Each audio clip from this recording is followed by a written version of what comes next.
कड़वी भेल कौन है? वे लोग जो तलवार के डर से, जो जीवन बचाने के लिए। साथियों, NS hotel academy Indore YouTube channel आपका स्वागत करता है। साथियों, मैं दिलीप राय सामने यूनिट 10 एमपीपीएससी का एक महत्वपूर्ण पाठ्यक्रम का हिस्सा, जिससे एमपीपीएससी में लगभग 10 से 12 क्वेश्चंस आने वाले हैं। और इस क्लास के माध्यम से आप अगर सही से पूरा पढ़ते हैं, छोटे छोटे गांव को फाल्या कहा जाता है, बड़े बड़े गांव को पान। तो आपके 7 से 8 क्वेश्चंस तैयार हो जाए। तो चलिएगा आगे बढ़ते हैं हम इसी क्लास को आगे बढ़ाते हुए। कैसे हैं? गिने चुने दिन शेष बचे हैं। इन कुछ दिनों में अच्छी मेहनत के साथ, अच्छी रणनीति के साथ और बड़े संकल्प के साथ, अच्छे मनोभाव से 23 जून की तैयारी में हम और आप दोनों लोग लगे हुए हैं। और मेहनत रंग लाती है, इसमें कोई किंतु और परंतु नहीं है। मध्य प्रदेश पीएससी का यह स्वभाव रहा है कि कुछ बदलाव हर 2 से 4 वर्ष में, 5 वर्ष में वह करती है। समय के साथ शायद आयोग को लगता है कि यह सही है, हमें और आप जैसे प्रतियोगियों को ये लगे या न लगे कि नहीं ये ठीक नहीं है, परंतु एक ऐसा विशाल राज्य जिसकी विविधता, जिसकी सामाजिक समरसता, जिसकी अर्थव्यवस्था, जिसकी भौगोलिक स्थिति पूरे देश में विशिष्ट है, तो ऐसे में एमपीपीएससी के सिलेबस में कुछ बदलाव होना लाजिमी है। आज हम लोग चर्चा करेंगे मध्य प्रदेश की सबसे लोकप्रिय जनजाति, जो रंगों के लिए, त्योहार के लिए, पहनावे के लिए, आभूषण के लिए, गोदने के लिए, धनुर्विद्या के लिए और स्वामी भक्त के लिए राणा पुंजा का नाम आपने सुना होगा। महाराणा प्रताप का नाम आप सब लोग बड़े आदर और सम्मान से लेते होंगे। तो एक ऐसी जनजाति जो मध्य प्रदेश का गौरव रहा है कि उसका एक बड़ा भाग, उसका एक बड़े भाग में निवास मध्य प्रदेश में है। भील जनजाति के संदर्भ में बनने वाले प्रश्नों की प्रकृति क्या होगी, है ना? जैसे भगोरिया उत्सव कब मनाया जाता है, कहाँ मनाया जाता है, इसका उद्देश्य क्या है, राणा पुंजा का संबंध किससे है, किस जनजाति से है, फिर इसके साथ में भील जनजातियों के जो प्रमुख देवता हैं वो कौन से हैं, भील जनजातियों में जो पेज होता है वह क्या है। इस प्रकार से क्वेश्चन आपसे एमपीपीएससी बनाएंगे। ईश्वर ने चाहा तो यह जो क्लास है आपके बहुत सारे प्रश्नों को कवर करके चलेगी। हम देखें इन रंग बिरंगे पहनावे वाले, इन मानव सभ्यता के प्रहरियों के, इस कला और संस्कृति के संरक्षण को वो आगे बढ़ाने वाले लोगों के बारे में जब हम देखते हैं तो इनका कॉन्फिडेंस, इनका रंगों से प्रेम, इनका देखिए इसको जो कंठहार जिसको हम लोग बोलते हैं, इसको हथेली बोलते हैं, यहाँ पर किस प्रकार से आपको दिखाई दे रहा है। सबसे पहले हम लोग प्रश्न करेंगे कि परिचय क्या है। जब हम किसी भी समाज के बारे में, किसी भी जाति के बारे में, किसी भी समुदाय के बारे में, किसी भी वंश के बारे में, किसी जनजाति के बारे में पढ़ते हैं तो सबसे पहला प्रश्न उठता है कि इनके परिचय के बारे में थोड़ा हम जानें। भील शब्द की उत्पत्ति एवं उनका विस्तार। देखिए, भील शब्द संस्कृत भाषा के भिल्ल से बना है। किस भाषा से बना है? यह संस्कृत भाषा के भिल्ल से बना है। इसको आपको याद रखना है।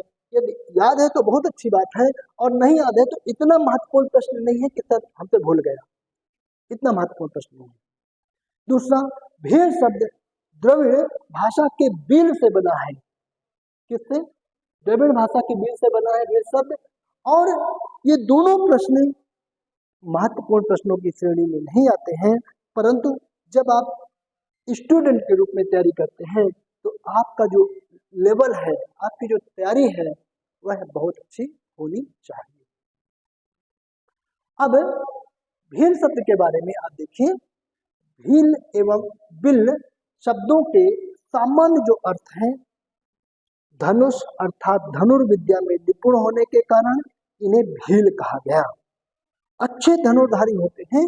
और लिम्बाराम का नाम सुना होगा, एकलव्य का नाम सुना होगा, बहुत सारे ऐसे लोग हैं कि जो अच्छे धनुर्धारियों में भारत में गिने जाते हैं। अब जब आप देखेंगे कि पौराणिक कथाओं में भील जनजातियों का उल्लेख कहाँ मिलता है और कैसे मिलता है। देखिए, हमारे रामायण में, महाभारत में, गीता में, पुराण में, उपनिषद में, इन पौराणिक कथाओं में, इन पौराणिक गाथाओं में बहुत सारी जनजातियों के बारे में, भारतीय समाज के बारे में, भारतीय चिंतन के बारे में, दर्शन के बारे में, परंपरा के बारे में व्यापक व्याख्या की गई है। रामायण में निषाद एवं ये षटकोण का है, इसे आप इस प्रकार से पढ़िए, निवाद नहीं है, ये षटकोण का है, इसे आप निषाद पढ़िए, निषाद एवं शबरी भीले से जोड़ा गया है। महाभारत में एकलव्य का जिक्र आप लोग पढ़ते होंगे और पुराणों में इन्हें महादेव का वंशज कहा गया है। भील जनजातियों को पुराणों में क्या कहा गया है? महादेव का वंशज। ये अपने आप को देवों के देव महादेव, आधिपति जो हमारे हैं, उनसे जोड़ते हैं। इनका प्रजाति इतिहास, ये महत्वपूर्ण क्वेश्चन। इसके ऊपर जो हम लोगों ने पढ़ा है वह एक टॉपिक की शुरुआत थी बेटे, परंतु यहाँ जब आप देखेंगे तो ये क्वेश्चन महत्वपूर्ण है, ये किस प्रजाति के लोग हैं? Proto Australian. इस विषय से रिलेटेड कुछ चीजें आपको और मैं बताना चाहूंगा। जो जाति, प्रजाति और जनजाति है, इनमें कुछ बेसिक अंतर है। यदि आप लोगों का मन है तो मैं कुछ बताऊं, आपके ज्ञान में वृद्धि होगी और यह महत्वपूर्ण प्रश्नों की श्रेणी में आता है। हिंदू सामाजिक व्यवस्था के वे लोग जो सदियों से हिंदू सामाजिक व्यवस्था का पार्ट रहे हैं। हमारे 4 वर्ण ब्राह्मण, क्षत्रिय, वैश्य और शूद्र में शामिल रहे हैं। इसमें जो शूद्र वर्ग है हिंदू सामाजिक व्यवस्था में, जो चौथा वर्ण है, वह कौन है? अनुसूचित जाति। ये हिंदुओं जैसे इनका त्योहार है, हिंदुओं जैसा रहन सहन, हिंदुओं के गांव में कबीले में साथ में रहते हैं और हिंदू अर्थव्यवस्था का पार्ट है, हिंदू सामाजिक व्यवस्था का पार्ट है। परंतु इनका भी सामाजिक आर्थिक विकास नहीं हुआ था। अंग्रेजों के समय में हमारे राजनेताओं के प्रयासों से, भीमराव अंबेडकर के प्रयासों से, महात्मा गांधी के प्रयासों से, ज्योतिबा फुले के प्रयासों से इनकी लिस्ट बनाई गई, इनकी सूची बनाई गई और इनके विकास का एक शेड्यूल बनाया गया, नियम बनाया गया। तो संविधान में इनको क्या कहा गया? शेड्यूल कास्ट कहा गया, है ना। अब अनुसूचित जातियों का जो मसीहा है, जिसने सबसे ज्यादा इनके लिए संघर्ष किया है, वह है भीमराव अंबेडकर, ज्योतिबा फुले आदि। इसी प्रकार आपको अनुसूचित जनजाति के बारे में जानने की इच्छा होगी। जनजाति वे लोग जो प्रायः जंगलों में, पहाड़ों में रहते हैं, आधुनिक सभ्यता से दूर, उन अर्थव्यवस्थाओं में प्राथमिक जीवन यापन की जो जरूरतें हैं उनसे संपर्क बना के रखते हैं। उनका स्वयं का विज्ञान होता है, स्वयं का धर्म होता है, जादू टोना को मानते हैं, आयुर्वेदिक जड़ी बूटियों से उपचार करते हैं, अपने उनके त्योहार हैं, देवी देवता हैं और निम्न तकनीक से खाना बदोश जीवन जीते हैं, एग्रीकल्चर करते हैं, पशुपालन करते हैं, शिकार करके जीवन यापन करते हैं, कंदमूल फल खाते हैं, इसीलिए पिछड़े रह गए। यह कौन है? आदिवासी, वनवासी या जनजाति। जिन्हें गांधी जी ने गिरिजन कहा है। इनका भी सामाजिक विकास नहीं हुआ, इनका भी आर्थिक विकास नहीं हुआ। ये हिंदू सामाजिक व्यवस्था से दूर रहे क्योंकि इनका स्वयं का एक सामाजिक आवरण है। इनकी भी पहचान की गई, इनके विकास के नियम बनाए गए और इनकी एक लिस्ट बनाई गई।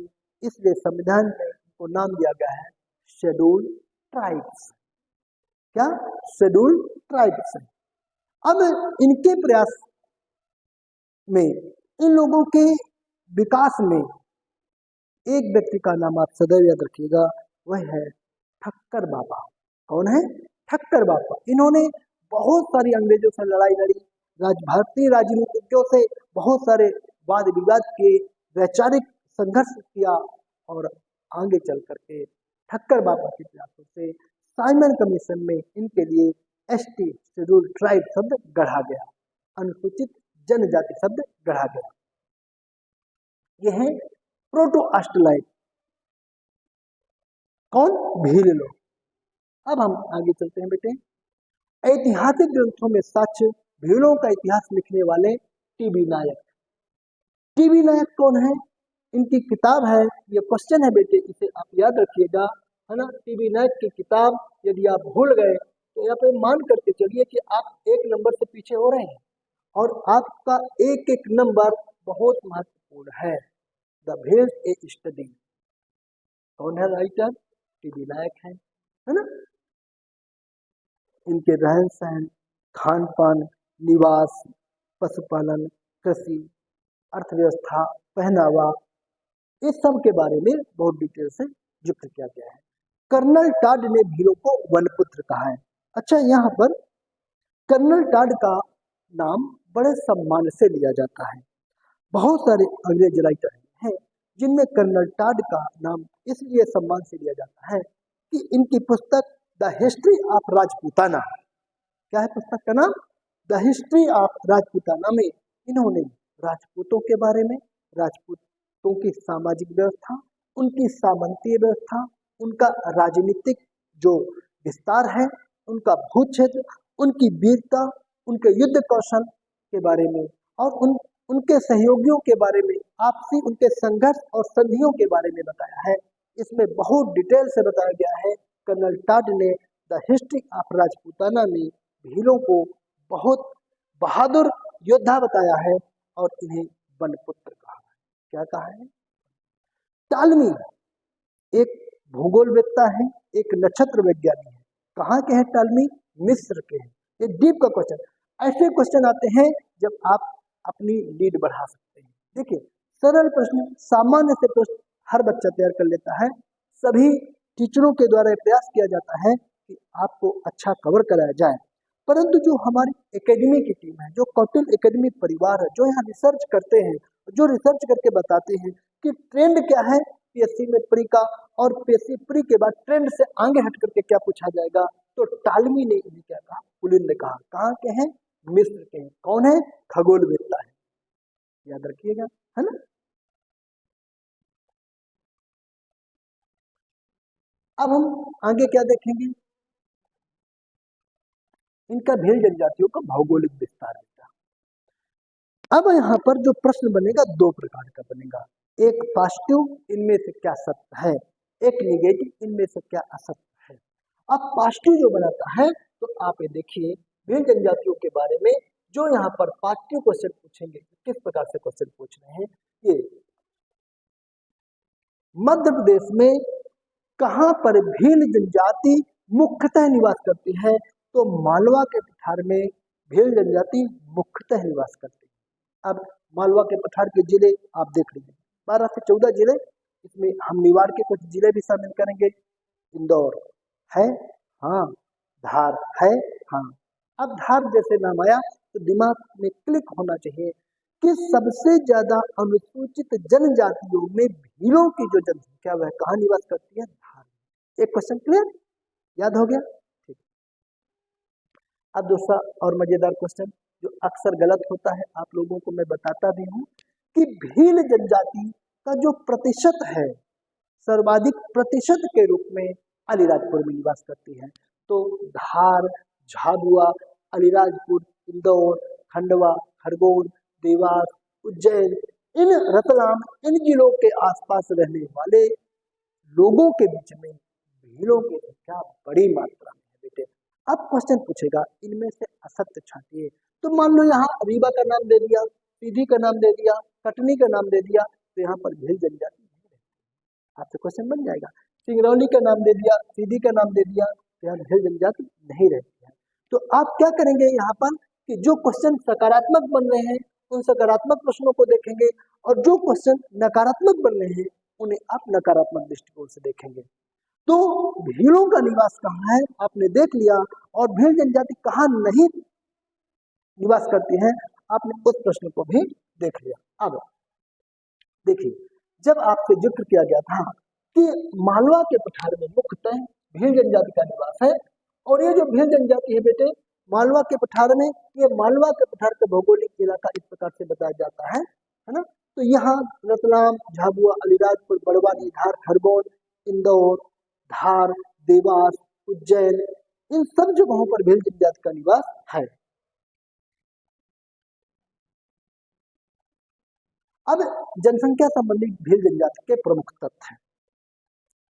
इस फैक्ट को आप याद रखिए, कुछ किताबों में यह अलग मिलेगा, पर हमारी रिसर्च टीम ने, कौटिल्य अकेडमी की रिसर्च टीम ने, हिंदी ग्रंथ अकादमी और जो बहुत फेमस किताबें हैं सरकार जिन्हें मान्यता प्रदान करती है, जो मध्य प्रदेश सरकार का प्रकाशन है, वहां से रिसर्च करके बताया है कि मध्य प्रदेश में जो भीलों की जनसंख्या है वह क्या है, 59,93,000, 59,93,000 लोग भील जनजाति के निवास करते हैं। अब जब आपने इनकी जनसंख्या पढ़ी है तो थोड़ा पीछे चलिए, तो आपको एक क्वेश्चन बताया गया था कि सबसे अधिक जनसंख्या कहाँ है, धार में, और इनका सबसे अधिक प्रतिशत कहाँ है, अलीराजपुर में। तो एक क्वेश्चन आपका क्लियर हो गया। और दूसरा क्वेश्चन आपका ये बनेगा कि ये जो जनसंख्या है ये प्रतिशत के रूप में कितनी है, तो कुल जनजातियों का वह 39.9% है भील जनजातियों का, है ना। तो अब आपने क्या देखा कि जब मध्य प्रदेश में हम भील जनजाति देखते हैं तो भील जनजाति के संदर्भ में जो फैक्ट है, तो हमने यहाँ पर 4 फैक्ट याद किए। नंबर 1, इनकी जनसंख्या कितनी है। नंबर 2, सबसे ज्यादा जनसंख्या कहाँ, धार में। सबसे अधिक जनसंख्या का प्रतिशत कहाँ, अलीराजपुर में। और जनसंख्या का कितने प्रतिशत है जनजातियों में भील जनजाति, तो 39.9% है, आपने यहाँ पर देखा।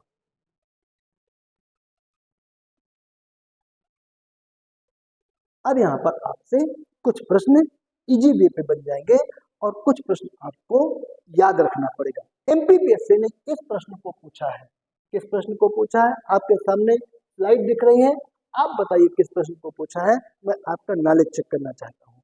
एमपीपीएससी ने पूछा है कि भाई तड़वी भील कौन है ना। तड़वी भील कौन है, वे लोग जो तलवार के डर से, जो जीवन बचाने के लिए, जो अपना अस्तित्व बचाने के लिए अपने धर्म को त्याग दिए, ये हिंदू धर्म के लोग थे, अपना धर्म त्याग दिए, वह कौन है, तड़वी भील। इस्लाम धर्म को जिन्होंने अपना लिया वह तड़वी भील है। अब देखिए, ये उस समय की बात है जब यहाँ पर मुसलमानों का शासन था, चाहे वह सल्तनत कालीन मुसलमान रहे हों या मुगल कालीन मुसलमान रहे हों। इस समय इन लोगों ने इस्लाम धर्म स्वीकार कर लिया। अब आज की अचीवमेंट देखें, आज क्या है, आज सरकार धर्म निरपेक्ष है, वह किसी भी रूप में किसी को यह नहीं बोलती कि आप हिंदू धर्म का पालन करिए, आप इस्लाम धर्म का पालन करिए, आप सिख धर्म का पालन करिए, आप ईसाई धर्म का पालन करिए। संविधान धर्म निरपेक्ष है। हमारे सामाजिक सुधारकों ने, हमारे चिंतकों ने, हमारे राजनीतिक विचारकों ने एक ऐसी लहर पैदा की है, एक ऐसा उन्माद पैदा किया है, और जिनमें मैं कुछ लोगों का नाम लेना चाहूंगा। इसमें से बहुत सारे संत हैं, महात्मा हैं, ऋषि हैं, मुनि हैं, जैसे यद्यपि आप इसकी आलोचना एक पब्लिक डोमेन है कर सकते हैं, कुछ कमेंट्स भी करेंगे लोग, लेकिन सकारात्मक देखें समाज को, तब आप जिंदगी की परीक्षा में पास होंगे। पीएससी की परीक्षा में पास और फेल होना चलता रहता है। जैसे आपने बाघेश्वर धाम वाले बाबा को देखा होगा, धीरेन्द्र शास्त्री जी, है ना। फिर यहीं पर आप ग्वालियर भिंड मुरैना के यदि रहने वाले हैं, रावतपुरा सरकार को देखा होगा। ठीक, अब आसाराम बापू जी को गुजरात और राजस्थान में काम करते हुए देखा होगा। बहुत से ऐसे संत महात्मा हैं जो जनजातियों को आधुनिक समाज से वर्तमान में मुख्य धारा से जोड़ने के लिए प्रयासरत हैं, और इनमें से बहुत सारे लोगों ने बहुत अच्छा काम भी किया है। अब हम आते हैं बेटे भिलाला। देखिए क्या बन रहा है क्वेश्चन कि भीलों की सबसे बड़ी उप जो जनजाति कौन सी है, भिलाला है। ये अपने को किससे जोड़ते हैं? अभी थोड़ी देर पहले हमने कहा था ना, राणा पुंजा। किससे जोड़ते हैं?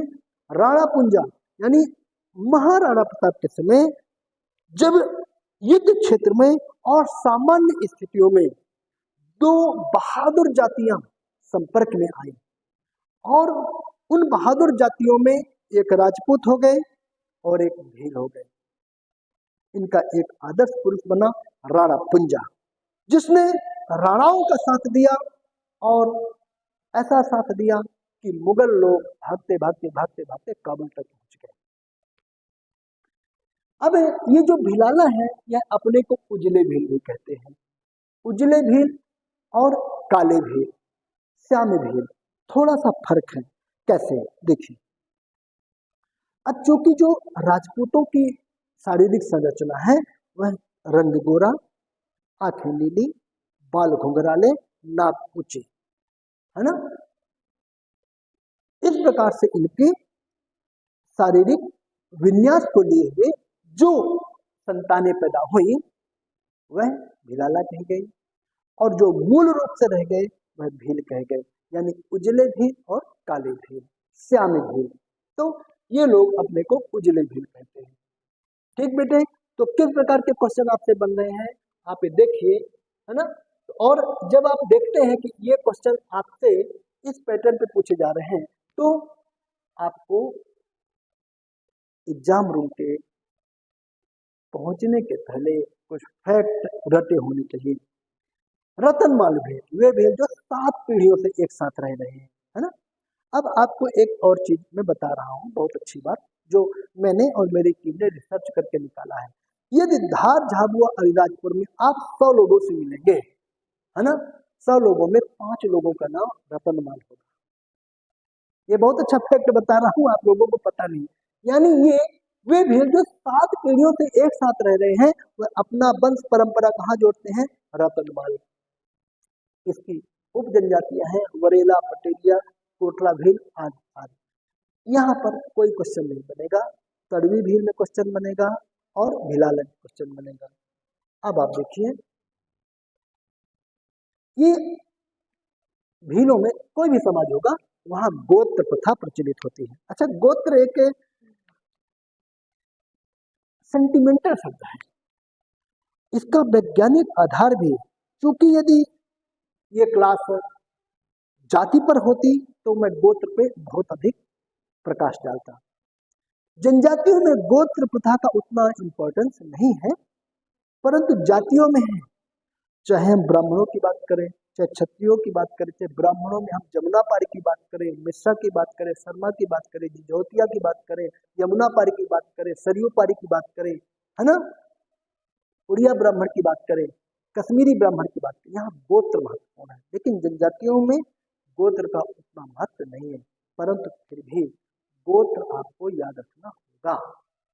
ठीक, अब हम जनजातियों के संदर्भ में जब भीलों की बात करेंगे तब गोत्र प्रथा को देखेंगे। देखिए,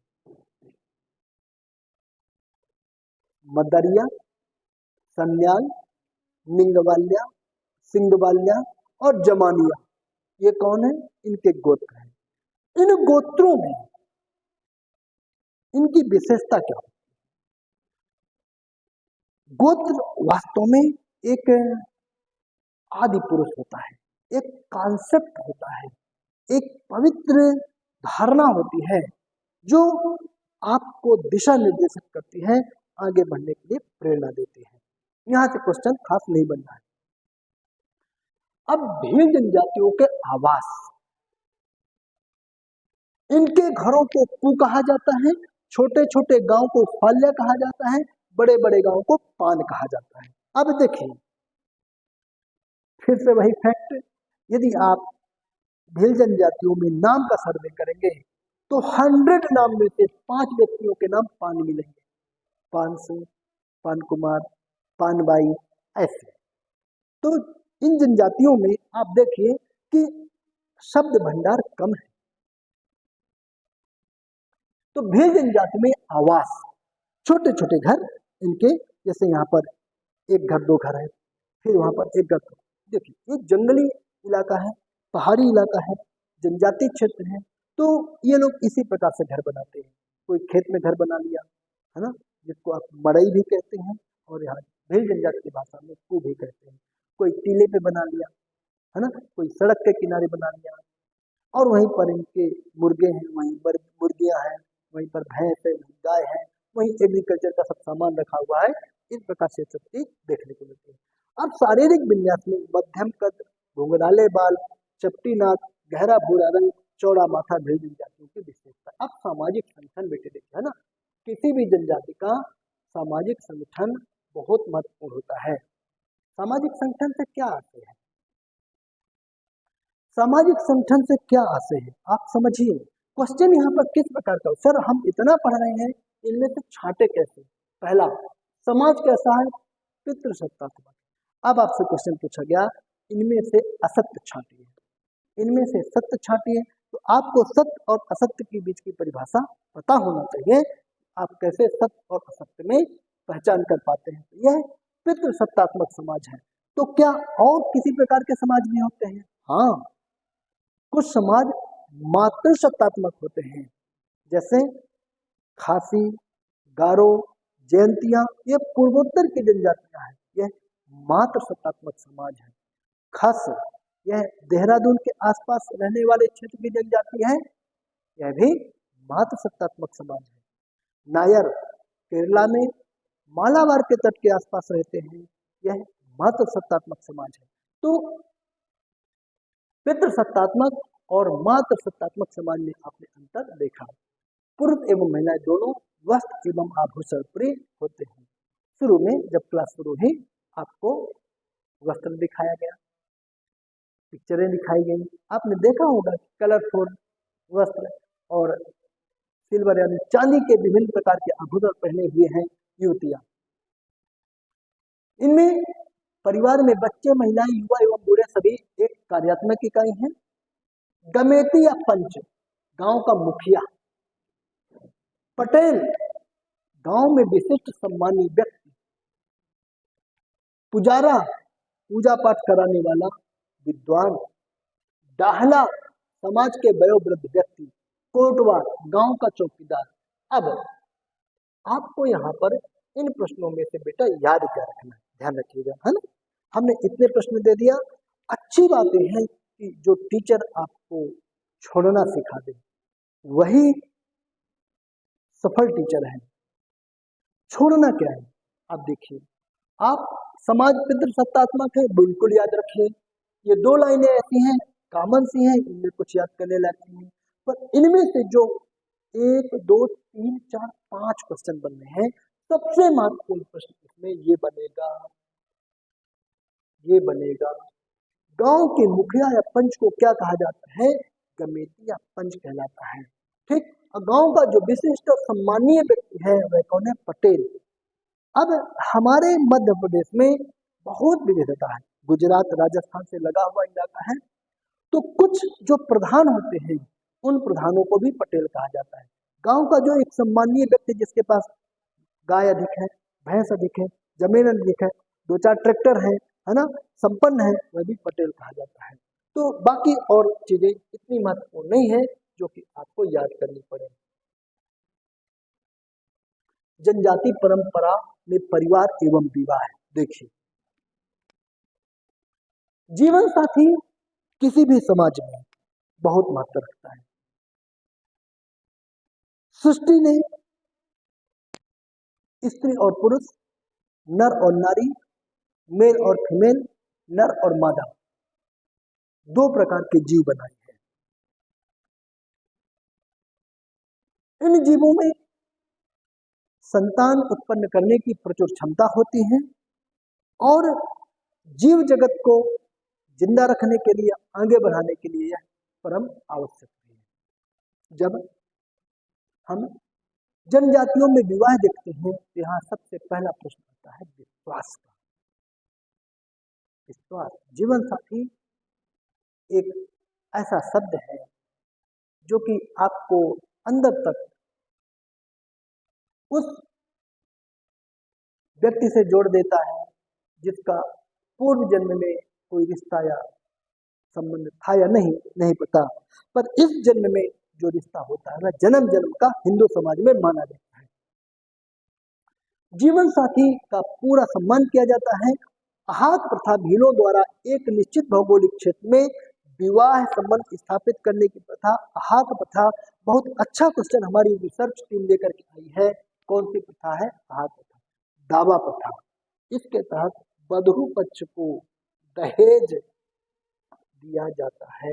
दहेज प्रथा किसी भी समाज में बेटे अच्छी बात नहीं मानी जाती है।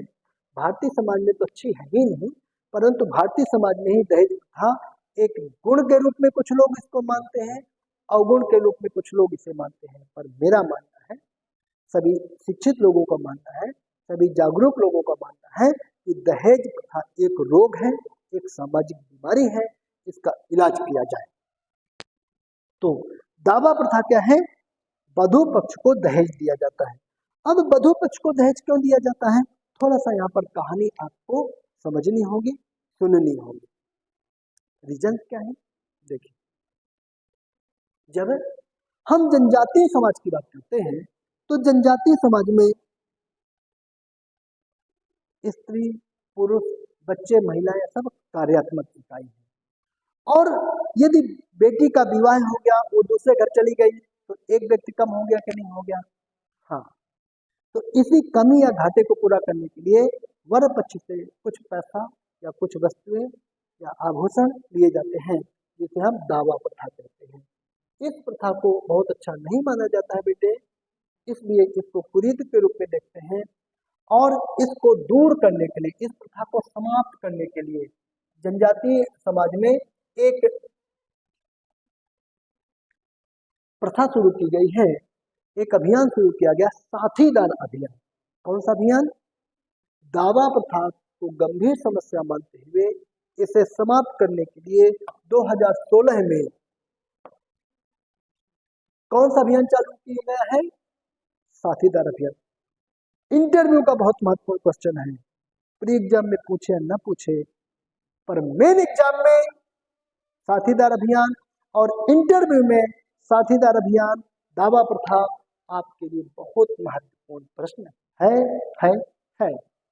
अब दावा प्रथा एक गंभीर समस्या है, इसको दूर करने के लिए 2016 में साथीदार अभियान चलाया गया। कुछ एनजीओ मिलकर, कुछ सरकार मिलकर के इसको दूर करने का प्रयास करें।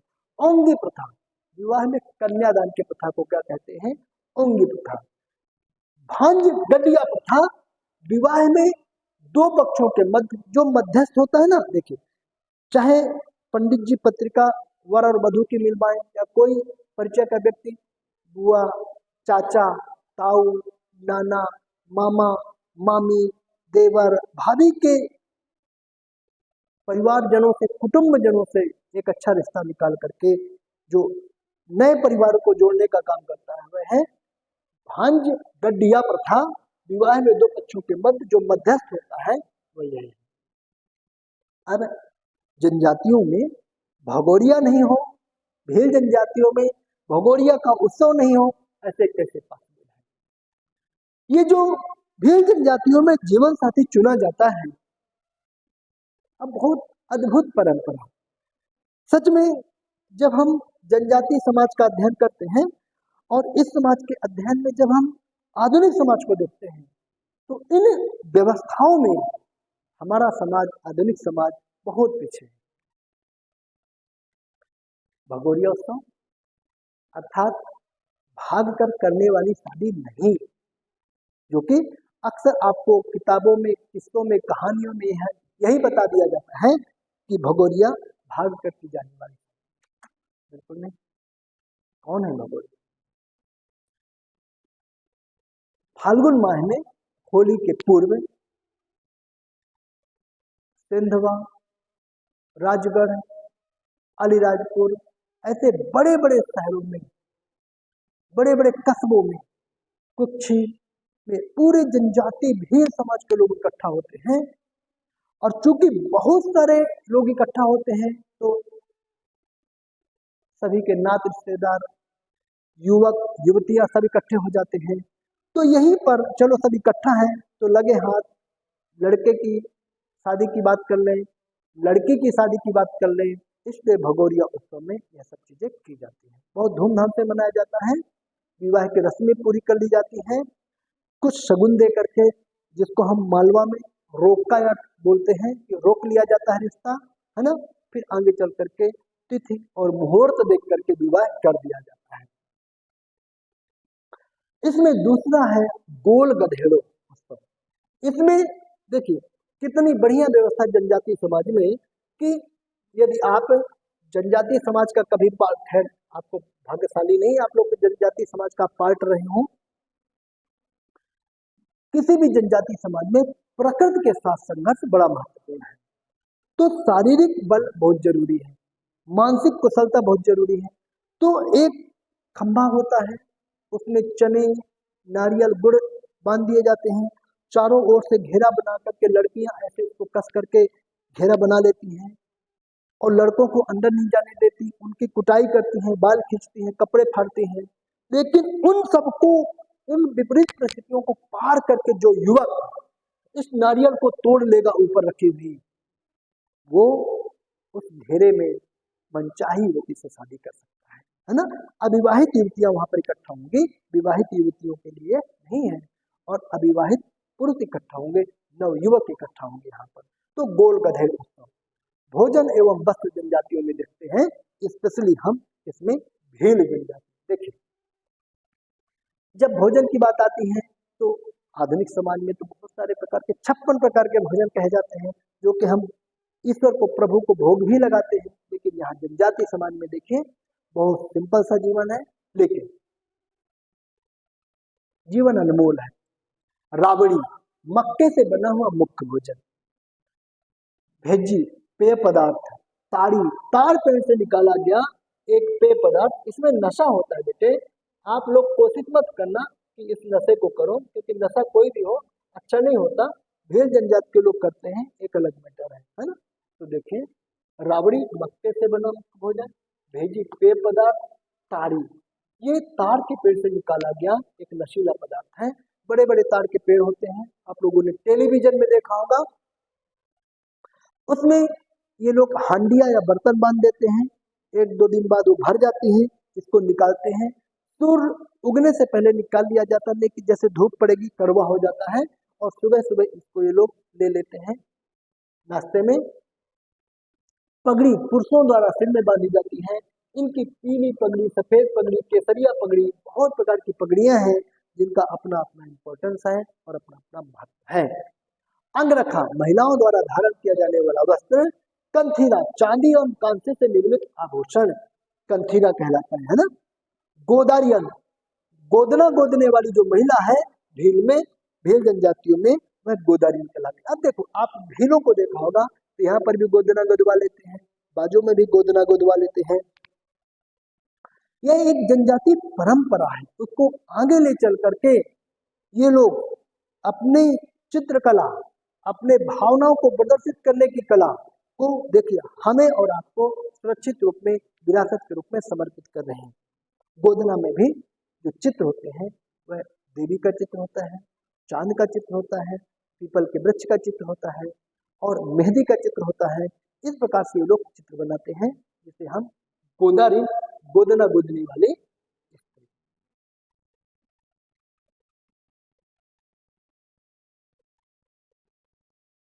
घरेलू उपकरण, घट्टी अनाज पीसने की चक्की, कनगी अनाज रखने हुए तो बांस का जो बना बर्तन है, कोठी है, सूपा साफ करने वाला, आपने गांव में देखा, मम्मी को देखा होगा, दादी को, नानी को देखा, ऐसे ऐसे करके उसमें जो कचरा होता है सूपा बाहर फेंक देता है। मुहालदा पानी रखनी है तो लकड़ी का बर्तन। देखिए पहले इन समाजों में अग्नि का आविष्कार तो हुआ, लेकिन अग्नि से पकाए गए बहुत सारे बर्तन इनके पास नहीं थे। तो जो जंगल में है खजूर, बांस, ताड़, ठीक, पलाश, इनके पत्तों से, इनके लकड़ियों से बहुत सारे उपकरण लोग बना लेते हैं। अब थ्योरी के आधार पर जब हम कुछ प्रश्नों को देखते हैं तो महत्वपूर्ण प्रश्न क्या आते हैं, देखिए। पहला, भारत का सर्वाधिक अनुसूचित जनजाति वाला राज्य कौन सा है? तो इसमें कुछ दिमाग ही नहीं लगाना है, उत्तर सीधे क्या लिख देना है, मध्य प्रदेश है। ये क्वेश्चन एमपीएससी ने 2 बार पूछा है बेटे, है ना, कि भारत में सर्वाधिक अनुसूचित जनजाति वाला राज्य कौन? मध्य प्रदेश। मध्य प्रदेश भारत का सर्वाधिक अनुसूचित जनजाति वाला राज्य है। कुल जनजातीय जनसंख्या का मध्य प्रदेश में कितना भाग निवास करता है, ये देखिए, नंबर आप याद रखिएगा प्लीज। ये क्वेश्चन आपसे पूछा जाएगा कि जो जनजातीय जनसंख्या है मध्य प्रदेश की, उसमें मध्य प्रदेश की जनजातियों का 1,53,00,000 लोग, है ना। 1,53,00,000 लोग कौन है? मध्य प्रदेश की जनसंख्या में टोटल जनजातियों का है।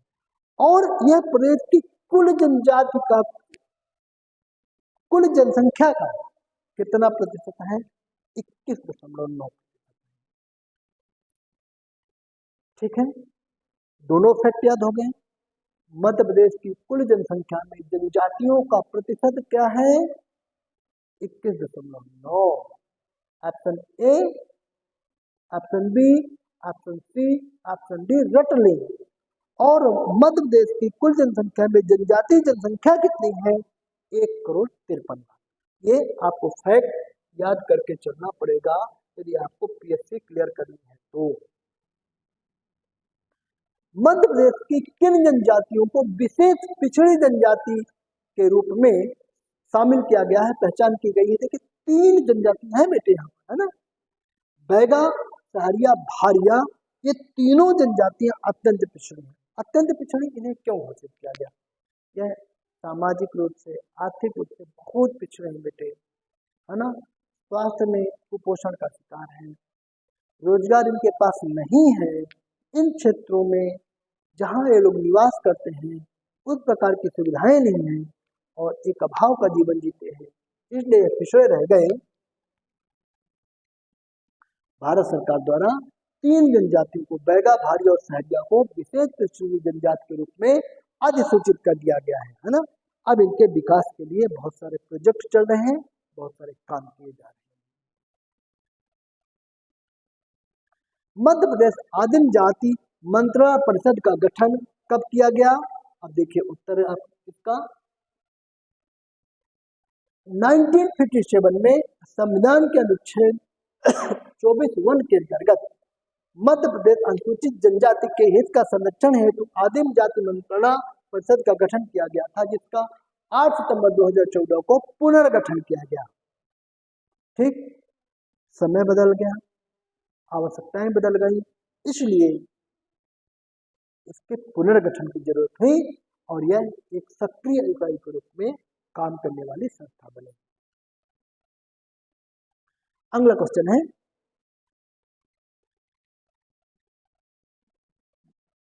मध्य प्रदेश में कौन कौन सी जनजातियां बड़ी मात्रा में निवास करती हैं? तो भील, भील के बाद गोंड।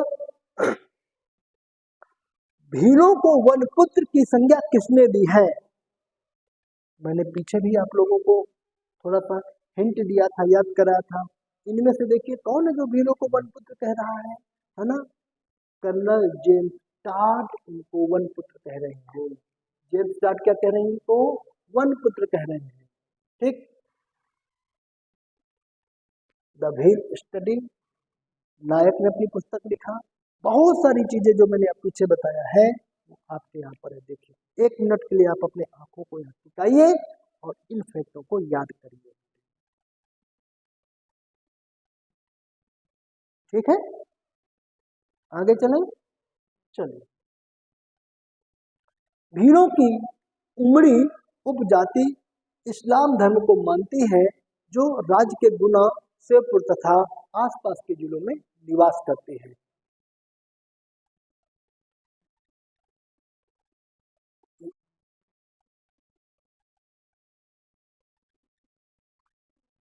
भील जनजाति का सबसे पवित्र व्यक्ति किसे माना गया है? देखिए, पीछे भी हम लोगों ने पढ़ा इस प्रश्न को कि भील जनजाति का सबसे पवित्र व्यक्ति कौन है। अपने आप समझ में आ जाएगा। कोटवार हो सकता है या नहीं हो सकता, मुरिया हो सकता है, नहीं हो सकता। अब दो बैठते हैं, पुजारी और भगत, तो इनमें से कौन? भील जनजाति का सबसे पवित्र व्यक्ति भगत होता है ना। आपने देखा होगा कि बहुत पवित्र के बहुत सम्मान से जब हम बोलते हैं तो भगत शब्द का प्रयोग करते हैं। ठीक, पुजारी औषधियों उपचार हेतु विशेषज्ञ होता है। कोटवार भीलों के गांव का प्रशासक होता है।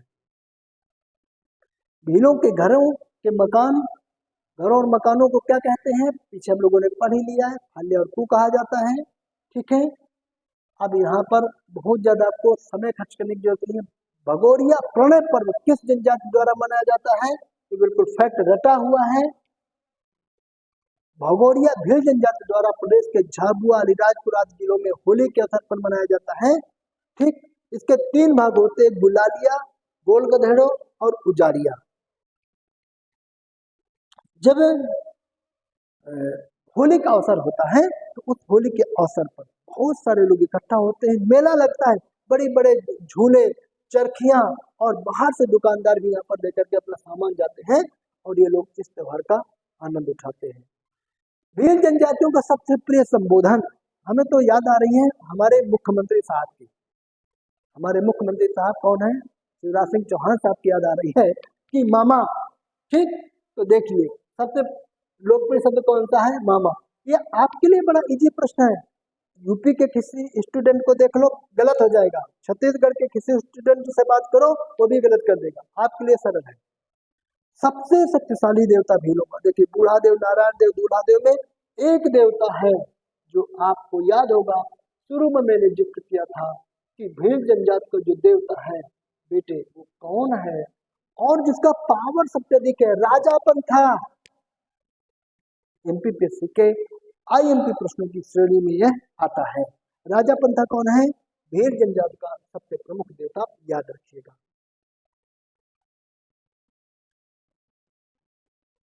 देख लीजिए, बहुत सारे देव हैं, बूढ़ा देव, दूल्हा देव, नारायण देव, महादेव, राम, गणेश, सबको मानते हैं, लेकिन राजापंथा इनके लिए बहुत बहुत महत्वपूर्ण है।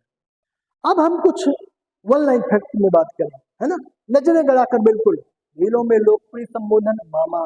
भील समुदाय का रेडियो केंद्र स्थित है अलीराजपुर। देखिए 10 महत्वपूर्ण फैक्ट, कितने? 10 महत्वपूर्ण फैक्ट, 10 महत्वपूर्ण फैक्ट जो रटना है, रटना है, रटना है। क्या पता कहां से हमारी किस्मत टकरा जाए। तो देखिए, भीलों में लोकप्रिय संबोधन मामू, भील सामुदायिक रेडियो केंद्र अलीराजपुर, इसको आप जरूर ध्यान देंगे बेटे। यदि आ गया ना क्वेश्चन तो फिर मत बोलना कि सर हमसे गलत हो गया। भीलों का गांधी बाबा बलेश्वर दयाल। ठीक, भीलों का गांधी किसको कहा गया? बाबा बलेश्वर दयाल। हालिया धारिया, लोहे का धारदार हथियार, कांठी धनुष, बिल्की वाण, दिवंग्या, लकड़ी का स्टैंड, बाड़ेश्वर मेला। अब फिर से आप याद रखिएगा कि भीलों का जो महाकुंभ है कौन सा है? बाड़ेश्वर मेला। राजस्थान में लगता है ये मेला, है ना। इस बात को आप विशेष ध्यान रखेंगे।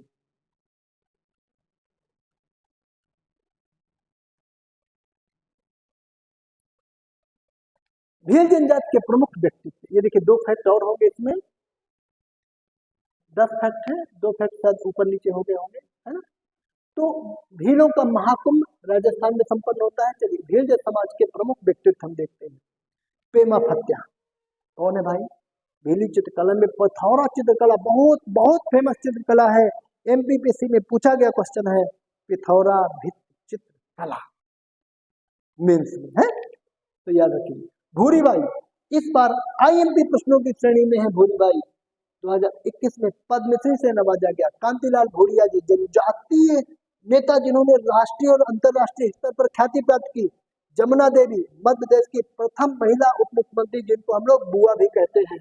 तो इस प्रकार भील जनजातियों के संदर्भ में हम एक स्टडी करके यह पाते हैं कि जो जनजाति मध्य प्रदेश की सबसे बड़ी जनजाति है, सबसे महत्वपूर्ण जनजाति है, वह अपने अंदर प्रतियोगी परीक्षाओं के हिसाब से कैसे प्रश्नों को समेटे हुए हैं, आप इनको याद करिए।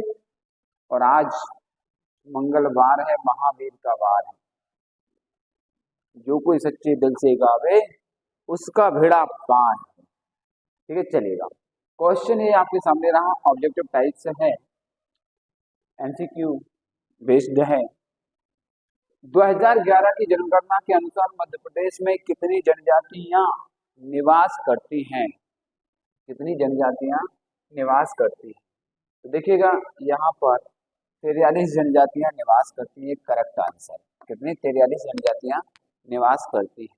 और 3 जनजातियों को, ठीक है, कब? 2003 में हटा दिया गया। 2003 में 3 जनजातियों को हटा दिया गया है, मीणा, कीर और पारधी। 3 जनजातियों को हटा दिया गया है। इसका व्याख्या पढ़ेंगे, उसमें आपको समझ में आ जाएगा। वर्तमान में मध्य प्रदेश में कितनी? 43 जनजाति। कितनी है? 43 जनजाति है। 43 जनजातियां। पूर्व में मध्य प्रदेश में 46 जनजातियां थी, किंतु वर्ष 2003 में 3 जनजातियां मीणा, कीर, पारधी को इस समूह से हटा लिया गया है।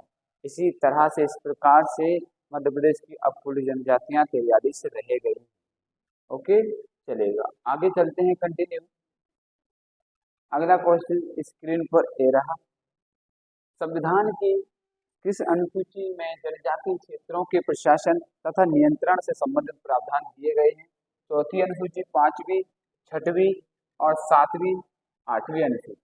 बताएं फटाफट। तो इसका आंसर है 5वीं अनुसूची। कौन सी?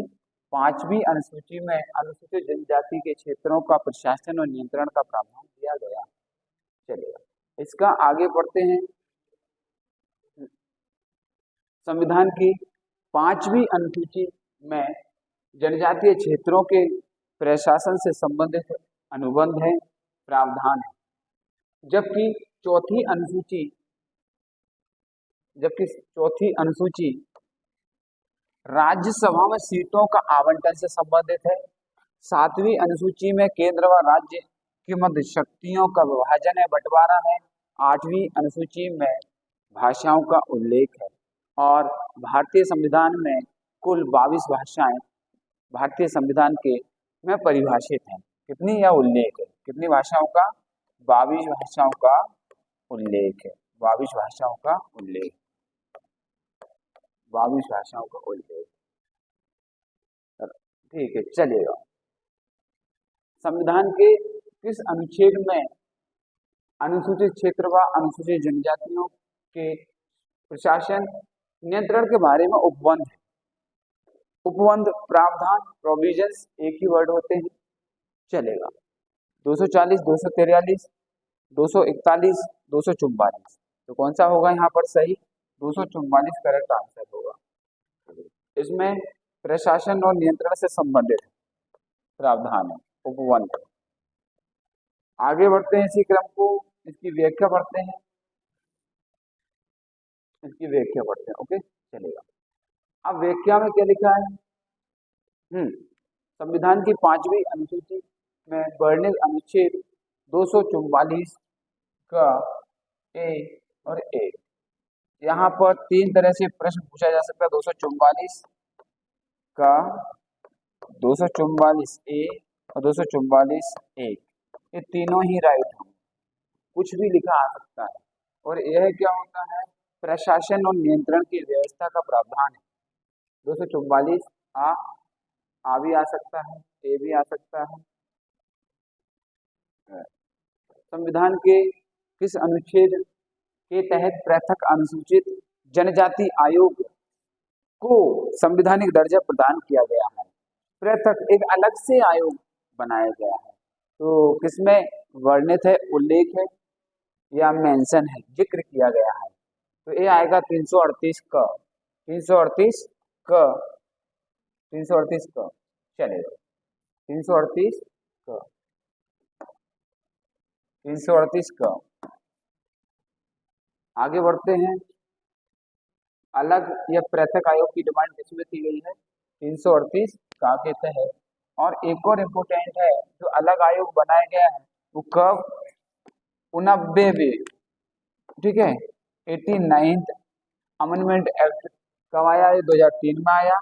और इसमें वर्णित क्या हुआ, ये क्या वर्णन किया गया है, पृथक अनुसूचित जनजाति आयोग बनाया जाएगा, गठित किया जाएगा, यह प्रावधान या उपबंध इसमें है। चलेगा। राष्ट्रीय अनुसूचित जनजाति आयोग के कितने क्षेत्रीय कार्यालय हैं? तो there are 6 regional offices of, ठीक है, नेशनल शेड्यूल, नेशनल, ठीक है, शेड्यूल ट्राइब कमीशन के जो क्षेत्रीय कार्यालय हैं, ऑफिसेस हैं, वो कितने हैं? 6 है, 6 है। और 6 कहाँ कहाँ पर है? 6 कार्यालय हैं और 6 के 6 आपको बताना है। एक हो जाएगा मध्य प्रदेश भोपाल, दूसरा राजस्थान जयपुर, तीसरा हो जाएगा अपना उड़ीसा भुवनेश्वर, चौथा हो जाएगा अपना, ठीक है, कहाँ पर, मेघालय शिलोंग हो जाएगा, पांचवा हो जाएगा अपना, ठीक है, रांची झारखंड हो जाएगा, और छठवा अपना हो जाएगा छत्तीसगढ़ रायपुर हो जाएगा। ये आपके सामने रहे। राष्ट्रीय अनुसूचित जनजाति आयोग के कुल 6 क्षेत्रीय कार्यालय हैं, 6 क्षेत्रीय कार्यालय हैं, ठीक है। पहला कहाँ पर है आपका? भोपाल में, भोपाल कहाँ है? मध्य प्रदेश में है। दूसरा कहाँ है आपका? रायपुर में है, रायपुर कहाँ पर है? छत्तीसगढ़ की कैपिटल है। तीसरा कहाँ पर है? अपना जयपुर है, जयपुर कहाँ पर है? राजस्थान में है। चौथा कहाँ पर है? भुवनेश्वर में है, भुवनेश्वर में है। पांचवा कहाँ पर है? रांची है। और छठवा कहाँ पर है? शिलोंग है। शिलोंग कहाँ की कैपिटल है? शिलोंग है मेघालय की कैपिटल, जहाँ पर सबसे ज्यादा बारिश होती है। चेरापूंजी एक जगह है मेघालय में, भारत में सबसे अधिक सर्वाधिक बारिश होने वाला, या जहाँ पर अधिक बारिश होती है मेघालय के शिलोंग नहीं, वहां पर होती है चेरापूंजी। मध्य प्रदेश राज्य अनुसूचित जनजाति आयोग का गठन कब किया गया था? कब किया गया था देखते हैं इसमें। 93, 94, 96, 95। तो कब किया गया था? 95 में किया गया था, 1995 में किया गया था। किसका? आयोग का गठन, आयोग का गठन। मध्य प्रदेश राज्य अनुसूचित जनजाति आयोग का गठन 1995 में के तहत जून 1995 में मध्य प्रदेश राज्य अनुसूचित जनजाति आयोग का गठन किया गया था। अगला क्वेश्चन, निम्नलिखित में से कौन सार्वजनिक अधिसूचना द्वारा अनुसूचित क्षेत्र घोषित कर सकता है?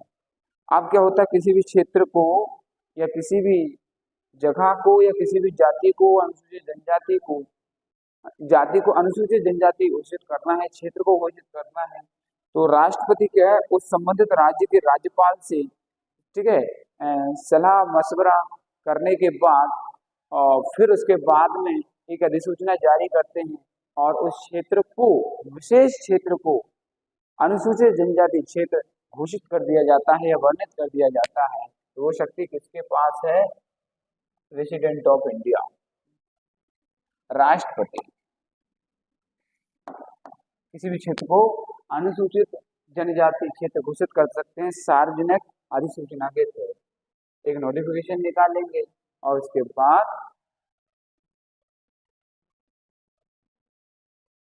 अनुच्छेद 342 और कौन से अनुच्छेद में दिया गया है? 342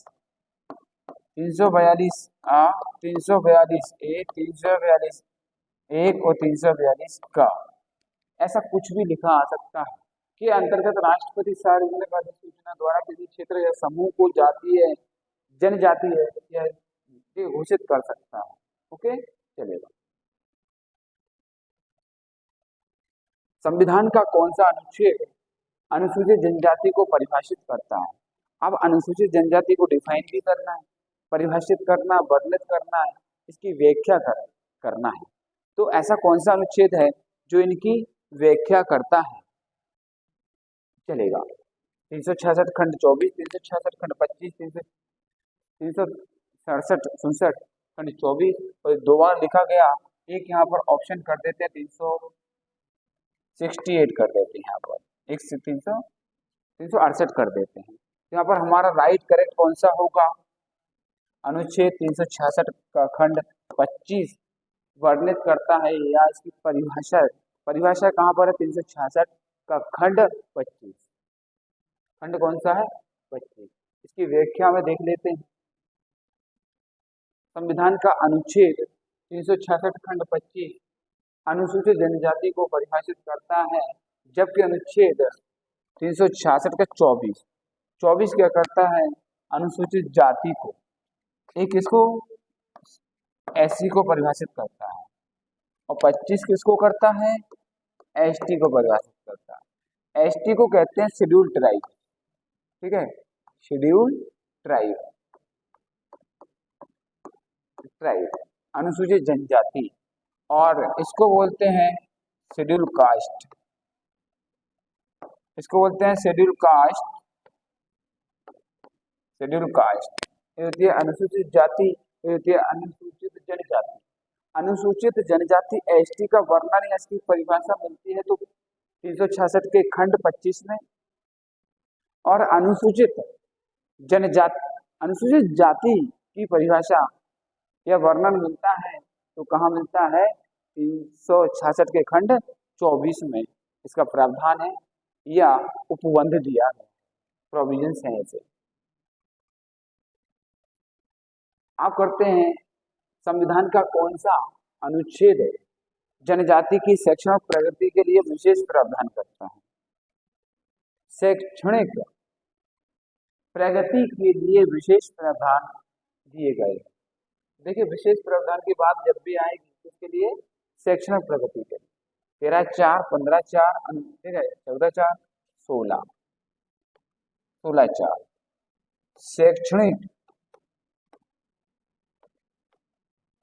शैक्षणिक प्रगति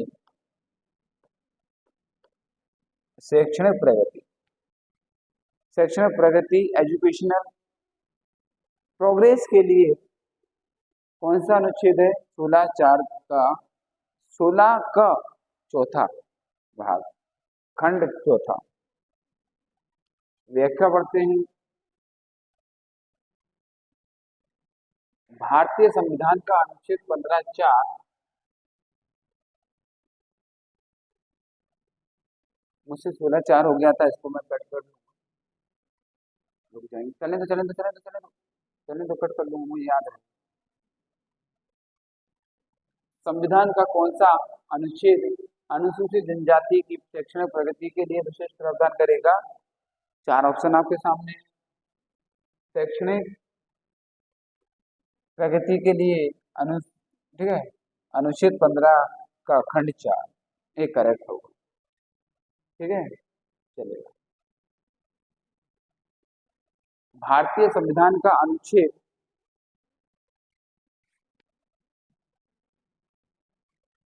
15(4) के अनुसार राज्य सामाजिक शैक्षणिक दृष्टि से पिछड़े हुए नागरिकों की उन्नति के लिए विशेष प्रावधान करेगा।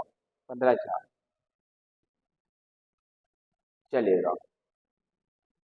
संविधान के अनुच्छेद 16(4)(a) के अंतर्गत क्या व्यवस्था है? 16(4)(a) के अंतर्गत क्या व्यवस्था है? 16(4)(a) के अंतर्गत क्या व्यवस्था है? पदों में आरक्षण। क्या है? पदों में आरक्षण की बात आएगी 16(4) का ए आएगा। पदों में आरक्षण की बात आएगी, पदोन्नति में आरक्षण की बात आएगी तो कौन सा आएगा? 16(4) का ए, 1 या का या आ। चलेगा। अगला क्वेश्चन, हाँ ये इंपोर्टेंट है, आप देखते जाएंगे, आप ध्यान से देखना है इधर अब यहाँ से आप मैच करते जाएंगे और मेरी ठीक है हेल्प करेंगे। कंटिन्यू चलने दो, आप देखते जाओ और बस आप मेरी हेल्प करना है, आपको पढ़ना है, मतलब आपको पढ़ना मतलब हेल्प करना, ठीक है। अब यहाँ से आपको मेरी हेल्प करना है, मेरी हेल्प मतलब तुम्हारा सिलेक्शन जरूरी है, ठीक है, चलेगा। चले कंटिन्यू। 77वें संविधान संशोधन 1995 द्वारा संविधान में अनुच्छेद 16 का खंड 4(a) जोड़ा गया। कब?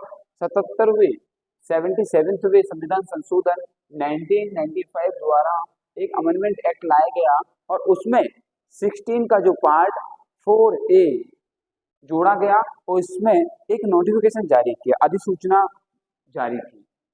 किसके लिए? अनुसूचित जाति जनजाति के लिए पदों में उन्नति से, पदों में आरक्षण से संबंधित एक प्रावधान दिया, उपबंध दिया या प्रोविजंस शामिल किया गया।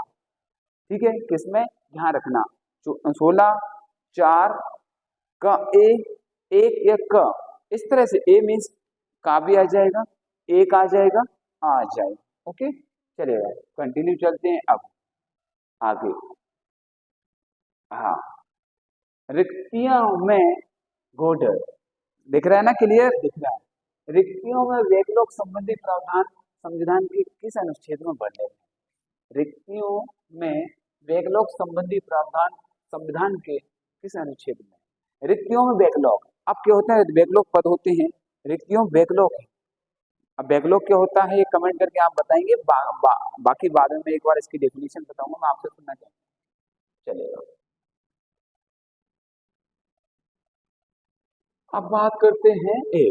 तो बैकलॉग के लिए 16 अनुच्छेद 16 का 4B क्या जाएगा? 4B या 4B की जगह 2 लिखा आ सकता है, का लिखा आ सकता है या फिर आप बा लिखा आ सकता है।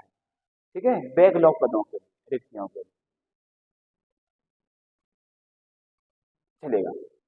डी 81, अब बैकलॉग पदों के लिए कौन सा था? 81 संविधान संशोधन 2001 में लाया गया। 81 संविधान संशोधन कब लाया गया? 2001 में लाया गया।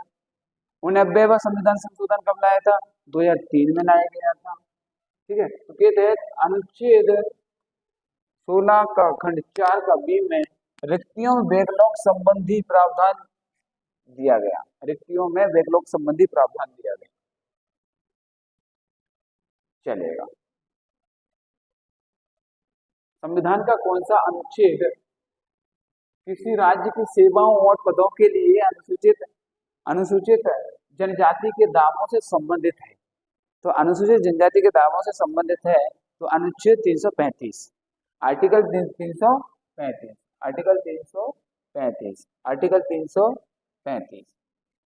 कौन सा अनुच्छेद किसी राज्य की सेवाओं पदों के लिए अनुसूचित जनजाति के दावों से संबंधित है? तो कौन सा हो जाएगा? 335 हो जाएगा। ओके, चलेगा, इससे संबंधित देखकर चलते हैं, एक्सप्लेनेशन आपके काम की होगी।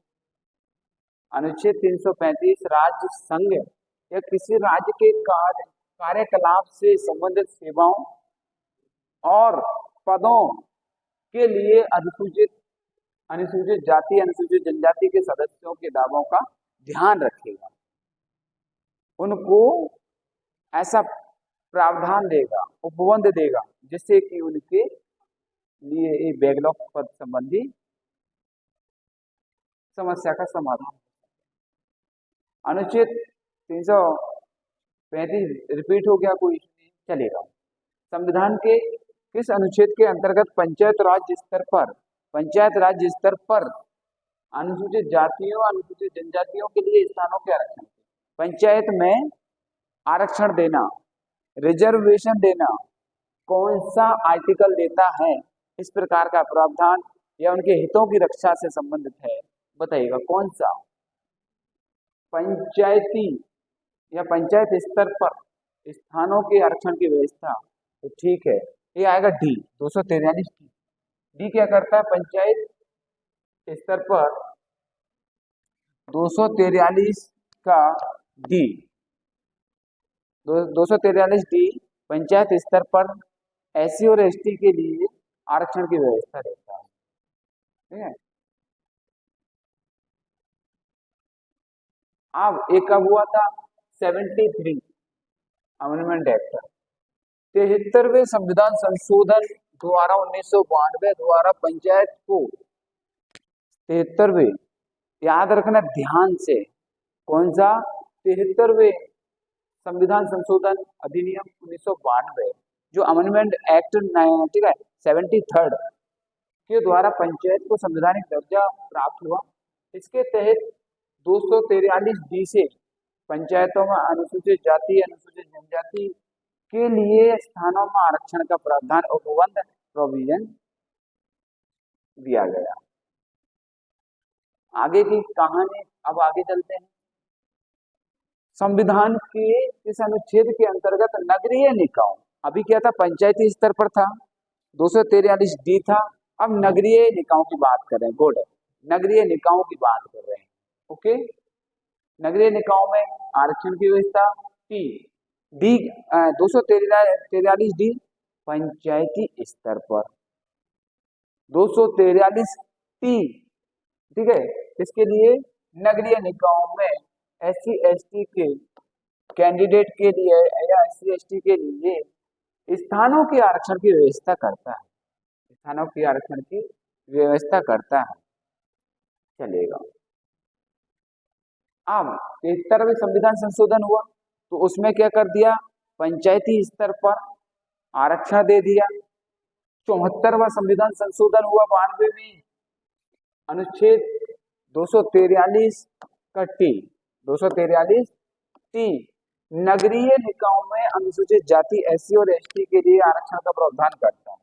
74वां हो गया, 73वां हो गया, 89वां पढ़ लिया, 81वां संविधान संशोधन पढ़ लिया। अब चलते हैं आगे की तरफ। संविधान का कौन सा अनुच्छेद लोकसभा में अनुसूचित जनजातियों, अनुसूचित जातियों, अनुसूचित जनजातियों के लिए स्थानों के आरक्षण की व्यवस्था करता है? तो ये आएगा 330। 330 इस बार लग रहा है कि भाजपा का जो नारा है 400 पार, तो ठीक है, पर्टिकुलर भाजपा की 330 आएगी, उसके सहयोगी दलों की, NDA की, ठीक है, तो कितना हो सकते हैं, 400 पार हो सकती है, देखते हैं। तो 330 यहाँ पर फर्क है, 330 इसमें लोकसभा में स्थानों के आरक्षण की व्यवस्था 330 के तहत, पंचायती स्तर पर 243 डी, नगरीय निकाय में आरक्षण संबंधी प्रावधान 243 टी, और फिर हमारा हो गया लोकसभा में 330, लोकसभा में कितना हो गया, 330।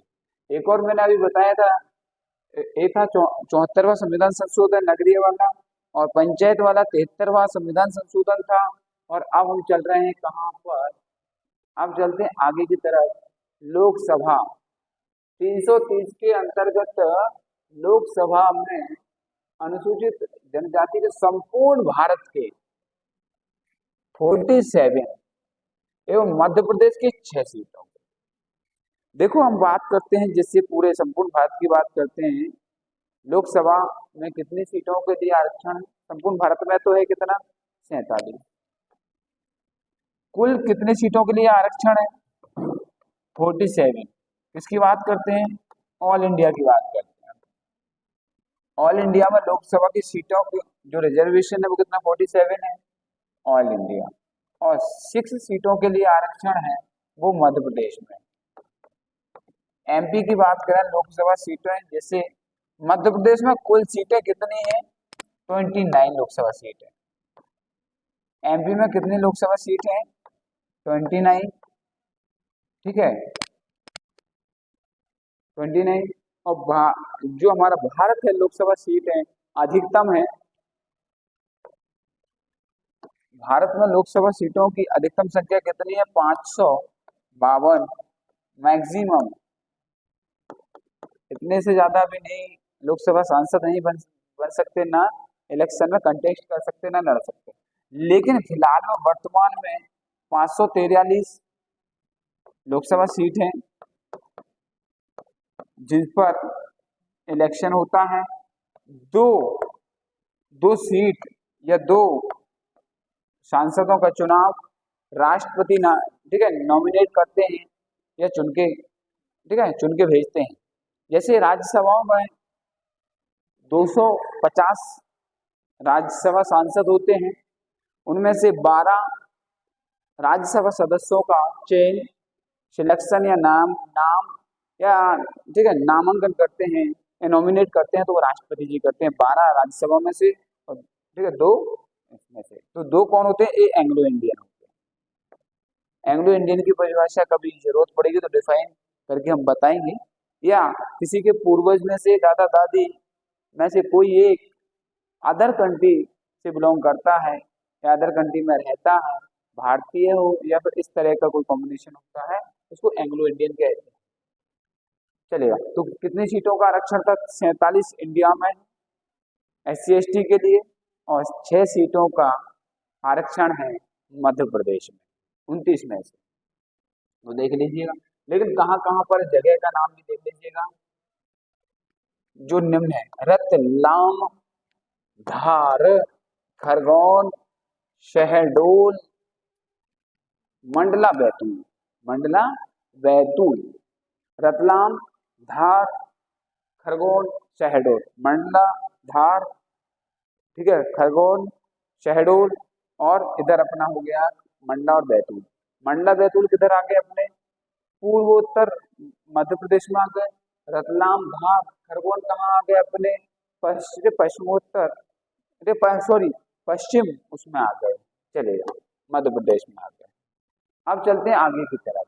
रतलाम, धार हो गया था। संविधान के किस अनुच्छेद में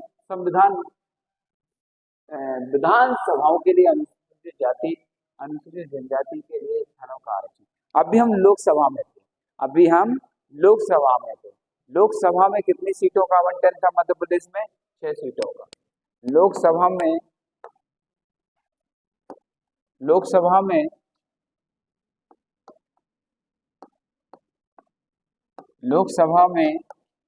6 सीटों का, कितनी में से? 29 में से। और ठीक है, कितना? 6 में से। लेकिन इसमें विधानसभा की बात कर रहा है। किसकी?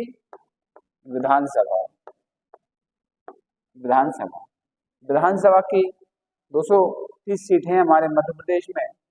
लेकिन इसमें पूछा गया है कि कौन से आर्टिकल में SC/ST के आरक्षण की बात की गई है विधानसभा की सीटों को लेकर। कौन से आर्टिकल में? 332 में। इसमें आर्टिकल 332 में, 332 में। व्याख्या पढ़ लेते हैं।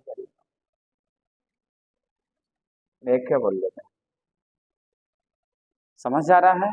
अच्छा लगेगा। हम कोशिश कर रहे हैं कि आपका 23 जून का जो एग्जाम है बहुत ही अच्छा जाए, आपका रिजल्ट सकारात्मक रहे और आप एक सिविल सेवक बनकर समाज की, देश की सेवा करें और हमारे NS होटल एकेडमी का नाम रोशन करें। और हमारी जो मेहनत आप देख रहे हैं, एक बार कमेंट और लाइक जरूर करें कि हम इस तरह से आपके लिए और भी कुछ अच्छा सा दे पाए। यूनिट 10 तो चल ही रहा है और सभी यूनिट पर हम वर्क कर रहे हैं और जैसे लेकर आए। चलेगा। अनुच्छेद 332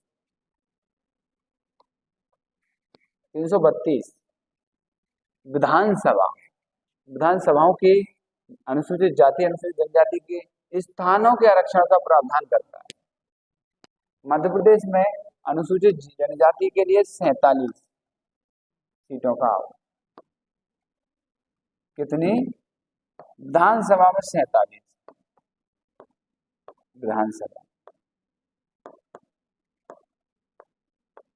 विधानसभा में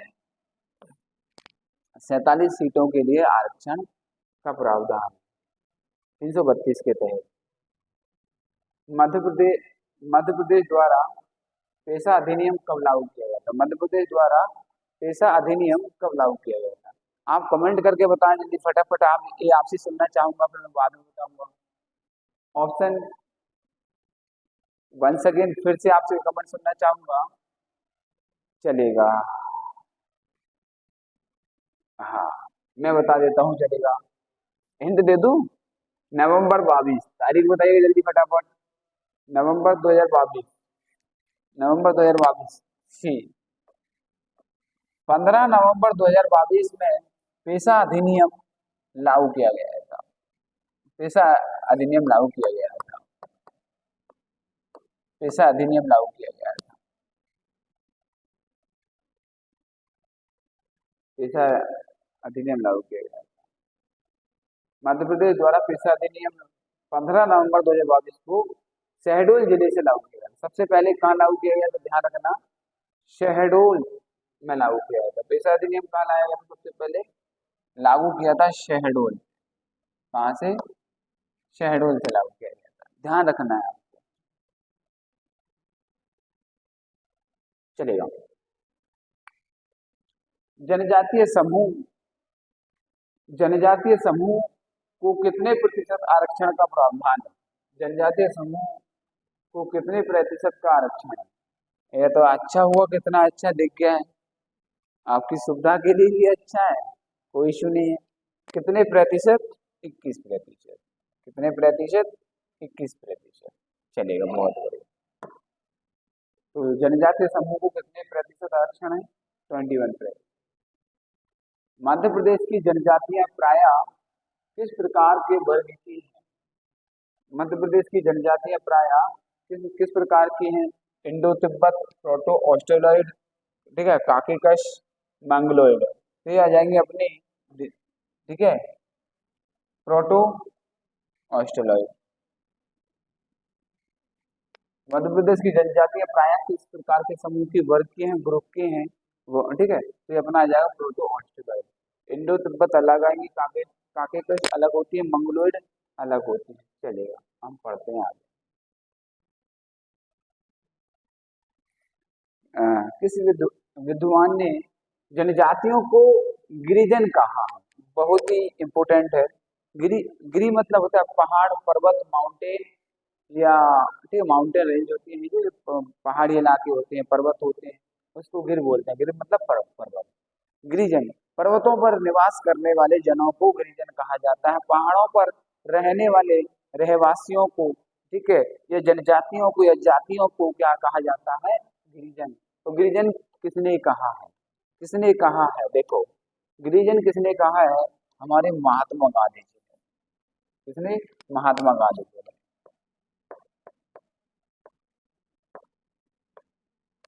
गिरी मतलब पर्वत,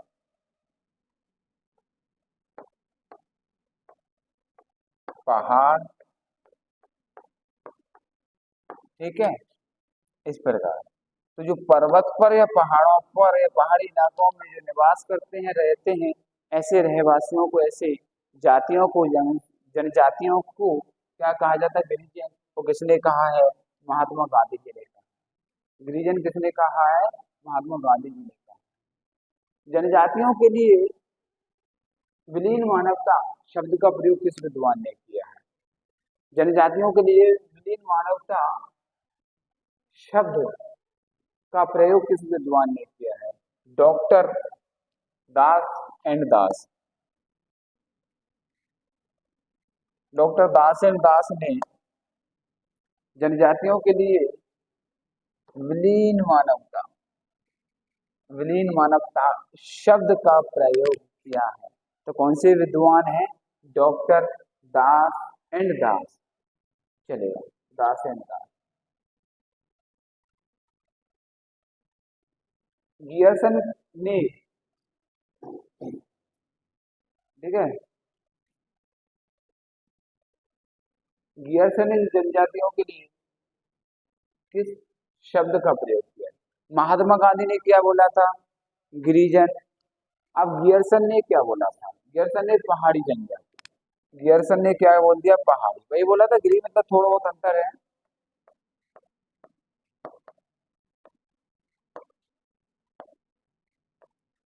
पहाड़ी जनजाति। गियर्सन ने क्या बोला? पहाड़ी जनजाति। ओके, गियर्सन ने क्या बोला? पहाड़ी जनजाति।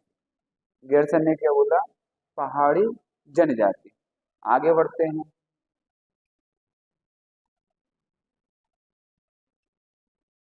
निम्नलिखित कथनों पर, हाँ, आप देखो, अच्छे से पढ़ो। आप अच्छे से पढ़ेंगे तो ये आपका भला होगा। फिर आप कमेंट करेंगे तो मेरा भला होगा। तो आप कमेंट, तो मेरा सहयोग जरूर करें, ठीक है, तो चलेगा। हाँ, सहयोग करेंगे। कौन सा ऑप्शन सही है आप कमेंट करके बताएंगे तो मुझे पता चल जाएगा कि ऑप्शन कौन सा सही है। जल्दी फटाफट बताइए, ऑप्शन बताएंगे मुझे, ऑप्शन बताएंगे जल्दी, कमेंट करके ऑप्शन बताएंगे, ऑप्शन बताएंगे मुझे कमेंट करके। चलेगा, ठीक है, हाँ, चलेगा। निम्नलिखित कथनों पर विचार कीजिए। आदिवासी शब्द आदि और वासी से मिलकर बना है, जिसका अर्थ है बाहरी बाहरी वासी होता है। आप देख रहे हैं यहाँ पर कितना अच्छा प्रश्न है। आदि मतलब होता है प्राचीन, और वासी मतलब होता है रहने वाला, बाहरी वासी मिलकर बना है, जिसका अर्थ है बाहरी वासी होता है। आदिवासी समुदाय की अपनी भाषा, सभ्यता, सामाजिक संगठन होता है। 4 ऑप्शन आपके सामने है, उपरोक्त में से कौन सा कथन सही है, इस तरह से हमको बताना है। तो केवल एक इसको परिभाषित करता है, एक और दोनों परिभाषित करते हैं, केवल 2 परिभाषित करता है, ना तो एक और ना ही 2। तो आपको बताना है कौन सा। तो ये आएगा, ठीक है, अपना दोनों ही परिभाषित करते हैं, दोनों ही सही है, दोनों ही सही है। ठीक है, इसको पढ़ लीजिएगा और समझ लीजिएगा, चलेगा। आगे बढ़ते हैं। ओके,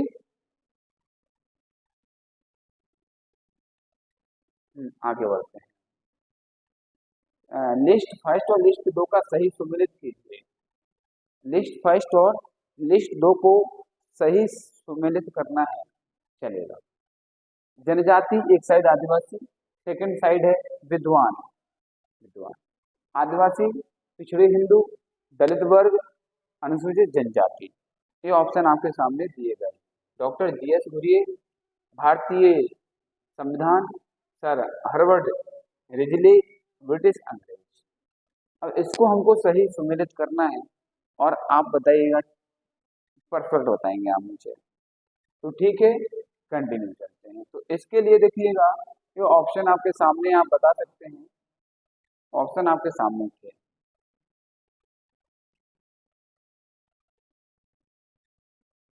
चलेगा, ओके। 4 ऑप्शन थे आपके सामने। आदिवासी, ठीक है, आदिवासी। आदिवासी, ब्रिटिश अंग्रेजों ने कहा है आदिवासी, ब्रिटिश अंग्रेजों ने कहा है आदिवासी, ब्रिटिश अंग्रेजों ने कहा है आदिवासी। डॉक्टर जीएस घुरिये ने कहा है पिछड़े हिंदू, जीएस घुरिये ने कहा है पिछड़े हिंदू। और दलित वर्ग, सर हार्वर्ड रिजले ने दलित वर्ग कहा है। और चौथा, अनुसूचित जनजाति भारतीय संविधान में दिया गया। भारतीय संविधान में क्या है? अनुसूचित जनजाति। ब्रिटिश अंग्रेजों ने आदिवासी कहा, पिछड़े हिंदू डॉक्टर जीएस घुरिये ने कहा, और दलित वर्ग किसने कहा? दलित वर्ग सर हार्वर्ड रिजले ने कहा। ये आप इस तरह से पढ़ लेंगे और टिक लगाएंगे। इसमें ऑप्शन